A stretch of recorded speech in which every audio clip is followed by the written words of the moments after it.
Go ahead. I remember when we were little and we would roller skate in our driveway in Lancaster. We'd go in a circle like a roller rink, and John would fly by us and push us down and sing, "Another one bites the dust." Yeah. Very nice. That's very good.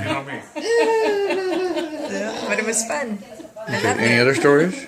No, that's all I can remember. April will remember. So. Oh no, Mark, you had Mark had one. Okay, Mark, what's your... When you met him?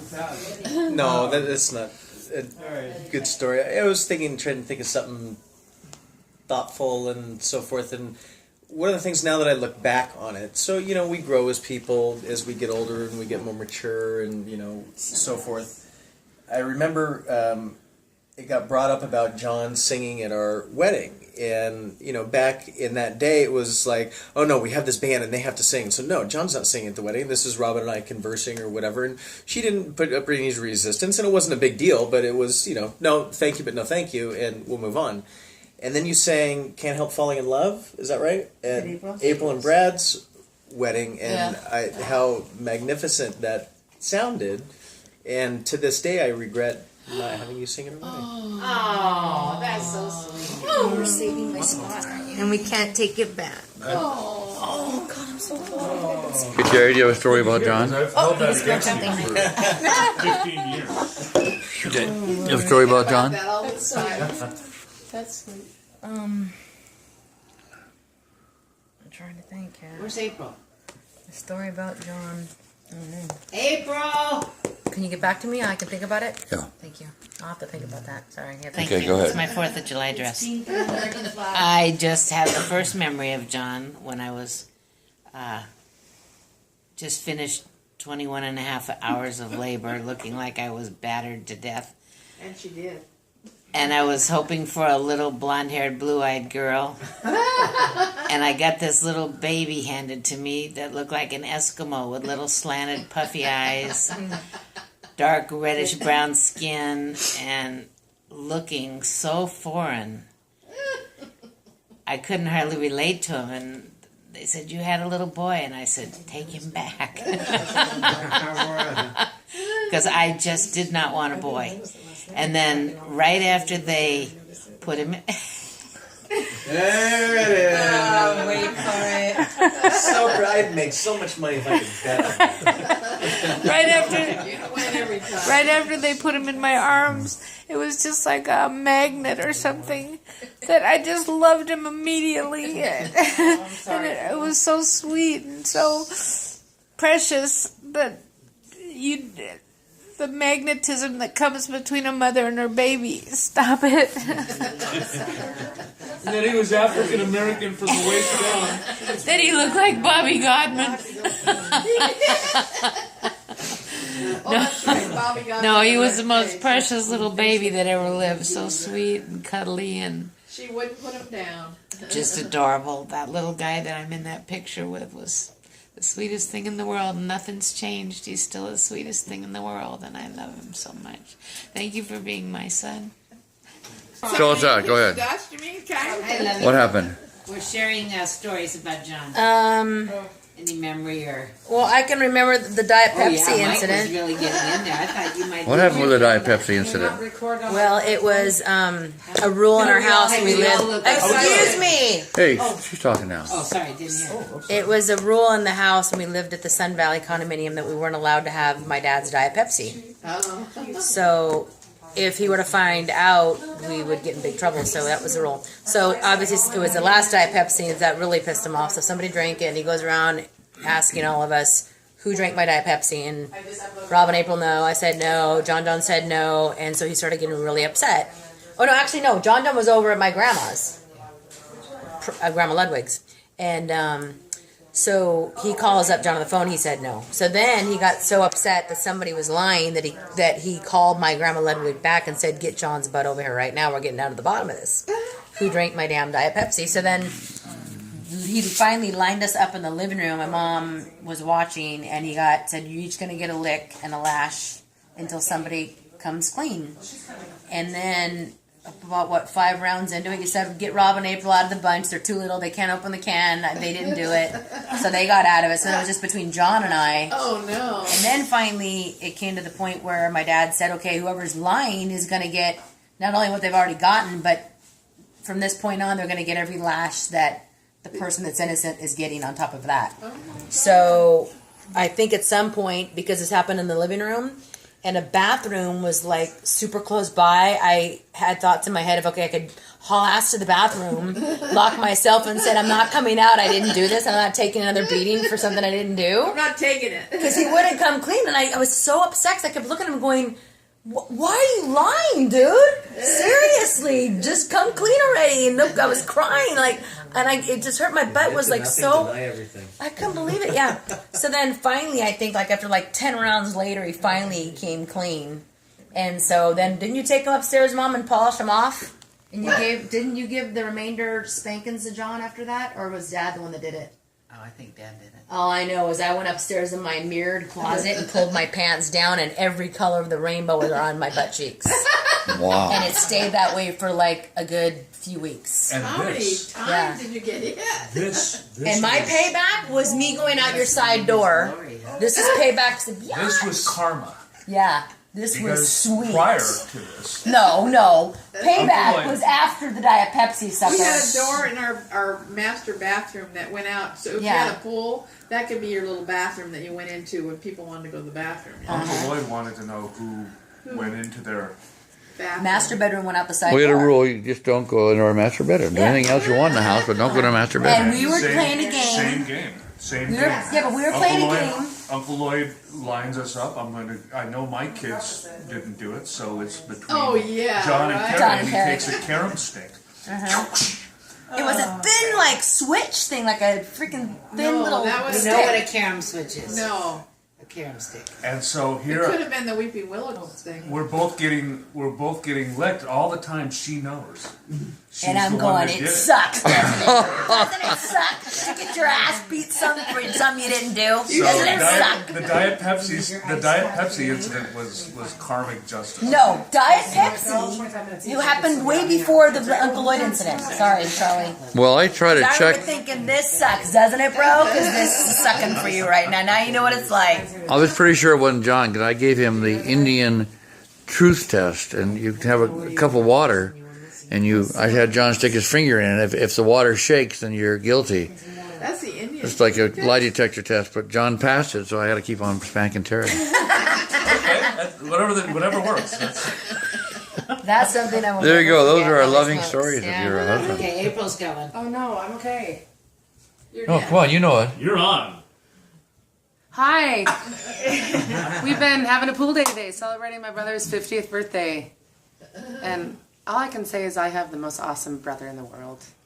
That's a good one. I just have really good stories that he was always the protector, and I'm looking at him.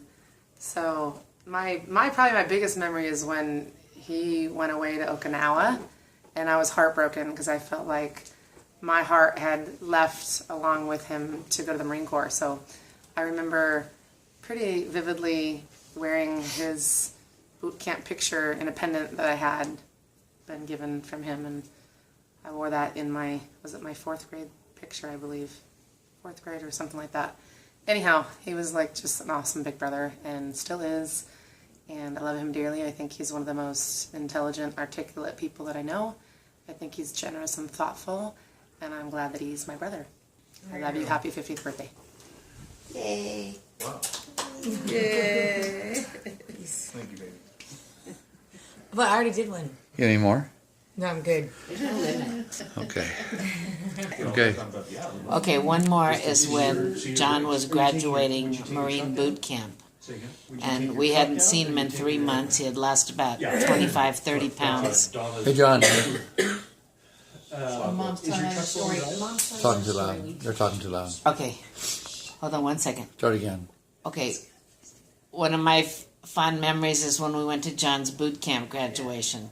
The whole family went down, Lloyd and Joan and Grandma and Grandpa and everyone, and we were down there, and I hadn't seen him in 3 months. He'd lost 25 or 30 pounds and was looking so fit, and he'd always been kind of a smart aleck, kind of kid. And when we were down there, I remember one of his sergeants or somebody coming up to him and going, "Todd!" And he goes, "Sir, yes, sir!" And I'd never seen him express such fear and respect to anyone. And I thought, oh, this is perfect. Just what this boy needed. Yeah, really. And the Marines did make a man out of him. He came back, he knew how to do his laundry, make his bed. Perfect. What's that Did a thing good you snap job. on your bed and if it's Yeah. back? Quarter and Well, I have a story about, I felt very empathetic towards John because when he was in the service, he was climbing up this very steep cliff. There was Marines all over the cliff climbing up with him. And all of a sudden, as he looked up, a Marine above him dropped a rifle down onto his face Oh, total lie. and caused his, whoops, Oh, I thought it was a knife. caused his tooth to come out. Can you show us that, John? Smile, John. It dropped right on top of your face. And then, discharge, baby. and then years later, John said, "What?" Well, funny thing. Funny thing happened. Yeah, that's actually a bar fight. We're out in the field, and everybody's a little pissed off when they have to be out in the field instead of within the comfort of the barracks. And one of the bullies in our company was a black 23-year-old from Chicago, and he was always in trouble and always in fights and always picking on people that were, smaller than him. And so I, being a 19-year-old from Burbank, California, and having taken karate for a good 4 months now, I was going to go ahead and straighten this man out. He had Chuck Norris. And so I called him out and told him how I was going to, beat his ass. And, okay, Todd, come on out. So the tent, the sides of the tent are all rolled up, due to the heat of the day. So the entire company is watching this thing, and he basically comes up. And of course I take my karate stance because I'm ready for this guy. And he basically comes up, boom, his knuckle right there, and it sat me right down on my butt. That's how my teeth became gone. So the gun actually didn't fall down from the cliff. That was just the best story I could make up at the time because I had a little saving face to do, and Well, I really believe that story. And it was a good story for a good 20 years. Yeah, very good. How can Then what did the guy say? I got up off my butt and I go to square off with the guy again because everybody's watching and I've got a saved face, and he looks at me and says, "I think you just better turn around and walk away." I'm feeling my teeth with my tongue and they're pointed toward my tonsils, so I'm like, okay, that's probably a good idea. So I go down to the creek and spit out a mouthful of blood, and I go to the corpsman tent. They look at me and I fell. I fell and I hit a rock, and they're like, "Oh my God, here, get in the Jeep." They take me back to base. I go to the this is on a weekend, so they got to call the on-call dentist on duty, and they crank my teeth back into place and uses dental cement to try to, hoping they'll re-solidify, and they never did, so they had to yank them. When I came back from my light duty status back out into the field, the disciplinarian, the first sergeant, says, "I need to see the both of you." If what I'm hearing is correct, you called him out? Yes, I called him out, and you got the short end of the stick. It looks like, yeah, we took it behind the barn. I called him out. Yeah, it is what it is. Okay, the CO doesn't know if he's going to press charges against the two of you for destruction of government property or not, but they didn't. The irony in all of this is that this guy was now my friend. That's right. Isn't that something? He never gave me a hard time because I was, even though I took my licking, I stood up to him. Nobody else felt like standing up to the guy. So we ended up friends. And that, I guess, I didn't rat him out. Word of mouth got around, and that's how it was found out. So that was one of life's little poignant lessons. A 19-year-old protected kid from Burbank should not take on a 23-year-old black man from Chicago. And now he's president of the United States. Very good. He's announced it before. So.